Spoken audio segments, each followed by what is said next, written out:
बस एकदा त्या देवाला जाऊन भेटलं आणि एकदा का त्याच्यावर जलाचा वर्षाव एकदा केला की बस त्याचं प्रेम संपलं. पण एक बोलू, देवावर एवढं प्रेम करा, देवाला तुमच्या वस्तूची अपेक्षा नाहीये, देवाला निव्वळ तुमच्या प्रेमाची अपेक्षा आहे.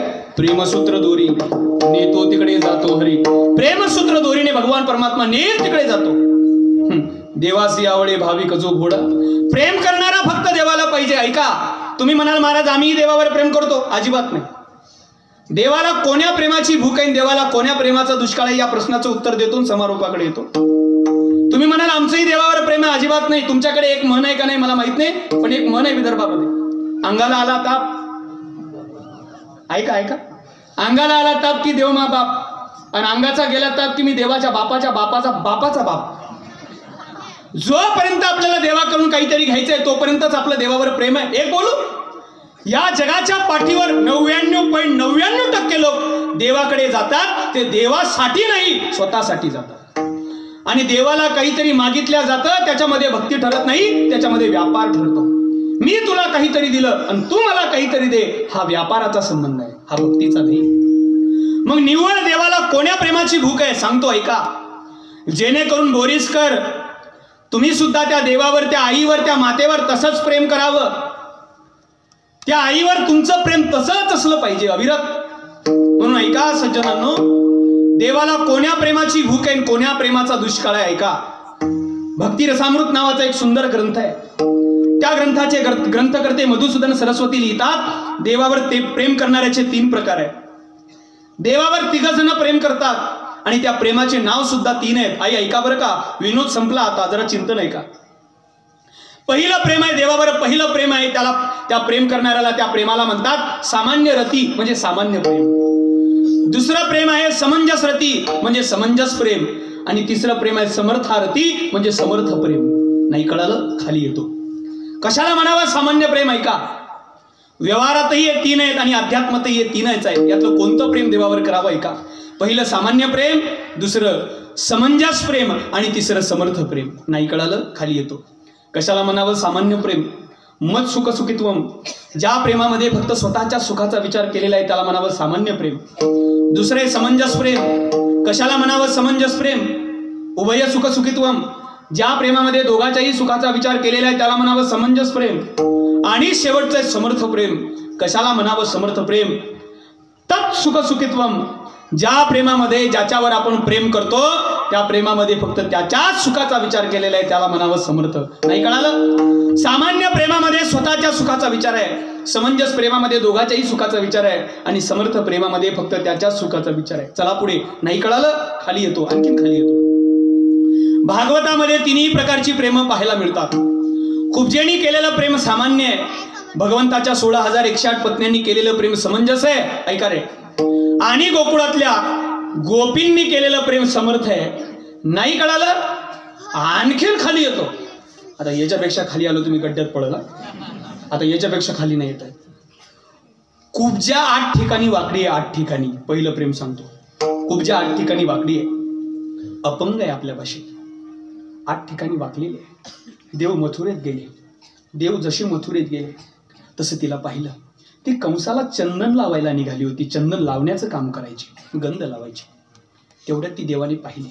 ए गोपाळांनो, अरे बघा रे किती सुंदर आहे. कोण? कुब्जा, जी 8 ठिकाणी वाकडी आहे. देवानी तिला हाक मारली, ए सुंदरी, अगं कुठं निघालीस, थांब. आता एखाद्याला जर एखादा अपंग असेल, समजून चला एखाद्याचा डोळा गेलेला असेल, आपण त्याला आंधळा म्हटल्यानंतर त्याला एवढं दुःख होत नाही, पण त्याला वा वा वा काय तुमचा डोळा आहे असं म्हटल्याने जास्त दुःख होतं. उपहासात्मक होणारं दुःख जास्त जास्त टोचणार असतं. देव म्हटले, ए सुंदरी, ए बाबा, मी कशाची सुंदर रे, मला कुब्जा म्हण, मला अपंग म्हण. कुब्जा शब्दाचा अर्थ अपंग आहे, कुब्जा शब्द संस्कृत आहे. मला अपंग म्हण, पण मला सुंदरी म्हणू नको. अरे बाबा 8 ठिकाणी वाकडी आहे, बघ कशी चालली. कंसाला, ए सुंदरी, तू सुंदर आहेस, एकदा मला चंदन लाव. ए बाबा, तुझ्या अंगीची घोरट घाणी तनु काय दिसती ओंगळवाणी. दही दूध लोणी विकणारा तू, तुझ्या अंगाचा दही दूध लोण्याचा वास येतो, तुला कशाला हे कंस महाराजांना लावायला चालवलं. ते म्हटलं असं आहे का? नाही लावत. कशी नाही लावत? पहिल्यांदा तर मला सुंदरी म्हटला, आणि आता म्हणतो गंधला, कुब्जा पळायला लागली तेवढ्यात देवाने कुब्जेला धरलं. कुब्जा म्हणते कृष्णा सोड. कृष्ण म्हणतात, कुब्जे मी एकटं कोणाला धरतच नाही, एकदा का धरलं तर परत त्याचं चांगलं केल्याशिवाय सोडत. सती आई सारख्या संतांची कृपा अशी आहे, ती एकदा कोणाला धरत नाहीत आणि एकदा का कोणाला धरलं तर त्याचं चांगलं केल्याशिवाय सोडत नाही. काय या गावाचं गोकुळ केलं, या गावाची ओळख महाराष्ट्रात आहे. ऐका, देवाने धरलं तिला, तिच्या पायावर पाय दिला, हनुवटीला हात लावला आणि वर उचलली. काढ काढ काढ काढ काढ काढ वाजली आणि कुब्जेला सुंदर रूप प्राप्त झालं. कुब्जा एक शेजारी फॉर्च्युनर उभी होती, त्या तिच्या आरशातच पाहायला लागला. लोक चालता चालता ते उभ्या असलेल्या गाडीचे आरशेही सोडत नाहीत.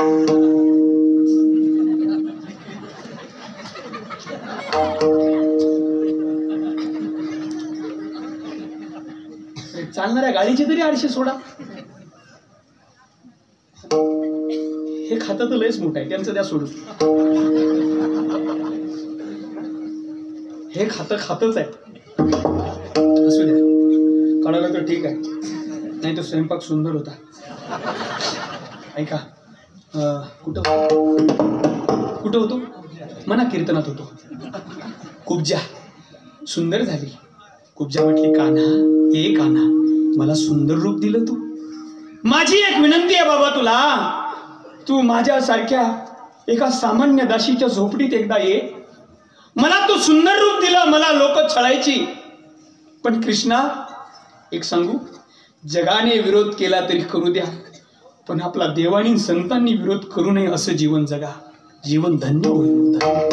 संतांनी आपला मदते हाचतील संत, जीही देखील ती म्हणती म्हणत, म्हणून उद्वेगले चित्त हाच भक्त वाणीम्या वर्णावी ती कैसे. जगाचं सोडून द्या साहेब, हे जग असे. पेरू विकत घेत असताना विचारतं गोड आहेत कान, खात असताना त्यात मीठ टाकून खातं, असं जग आहे. या जगाचा जास्त विचार करत बसू नका. हे जग असं आहे ना, माझे गुरुजी नेहमी म्हणतात, बाबा विरोधक असणं फार महत्वाचं आहे, कारण चांगल्या रस्त्याला गतिरोधक आणि चांगल्या माणसांना विरोधक असल्याशिवाय जीवन जगण्याची मजाच नाहीये. ऐका, तर नेहमी सांगत असतो, जग आपला विरोध आपण वाईट वागतो म्हणून करत नाही. जग आपला विरोध आपण वाईट वागतो म्हणून करत नाही. जग आपला विरोध आपण त्यांच्या मनासारखे वागत नाही म्हणून करत असतो. त्या जगाचं सोडून द्या. लहजे में बदतमीजी और चेहरे पे नकाब लिए फिरते हैं. सुरू केला आम्ही असं आता. लहजे में बदतमीजी और चेहरे पे नकाब लिए फिरते हैं, जिनके खुद के खाते खराब है वो मेरा हिसाब रखते. अरे तुमचं आचरण पहा आणि नंतर आमच्या, जिनके खुद के खाते खराब है वो मेरा हिसाब रखते हैं. मेरे गुरु तो बहुत बड़े हैं. आप देखो क्या परंपरा से आते हो, क्या फक्त 41च मागते हो.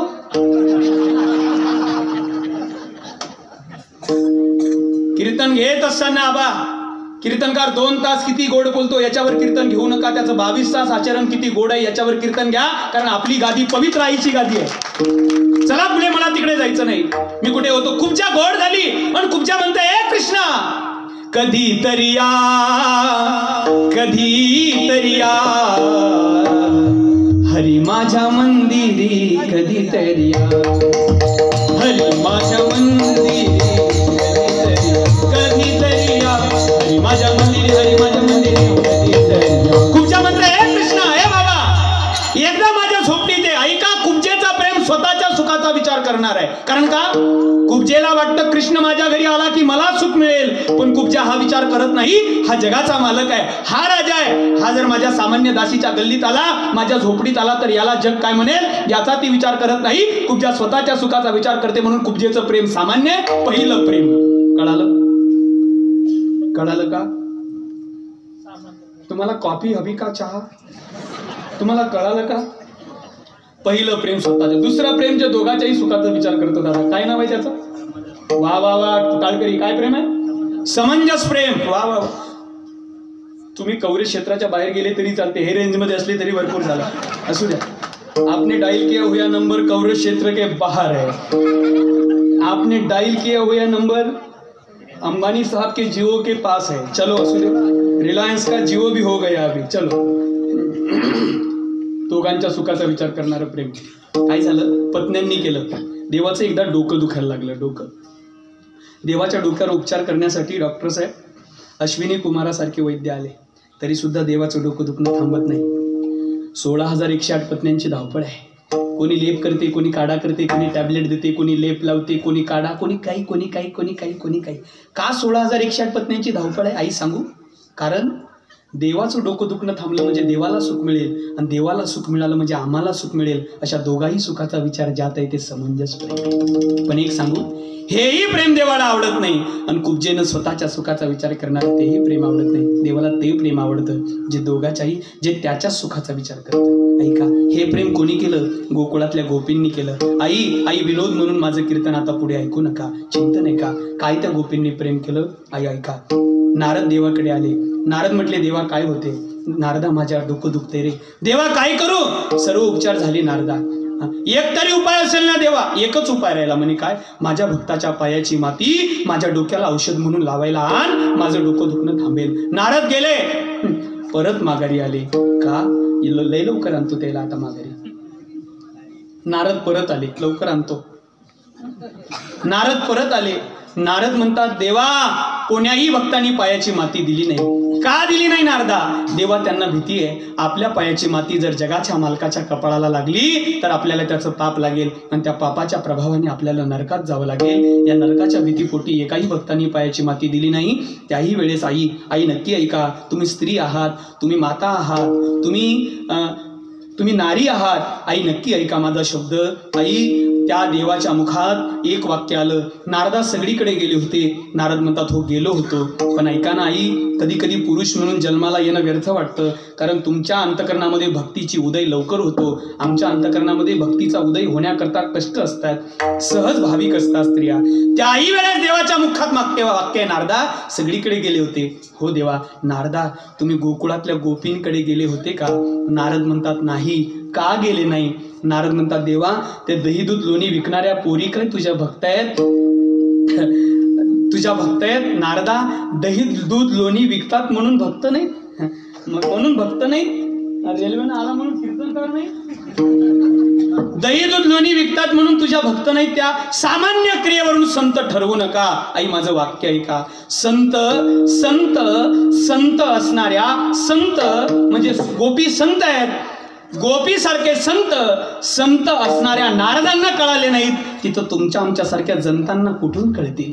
संत करण्यासाठी एक वेगळं वैभव असावं लागतं. ऐका, ते ज्ञानाविरहित अभिमान होता ना, अभिमानाविरहित संतत्व असावं लागतं, त्यावेळेस संत कळतात. नारदा, आपलं काम आहे, एकदा जाऊन पहा त्या गोपींकडे. नारद आले.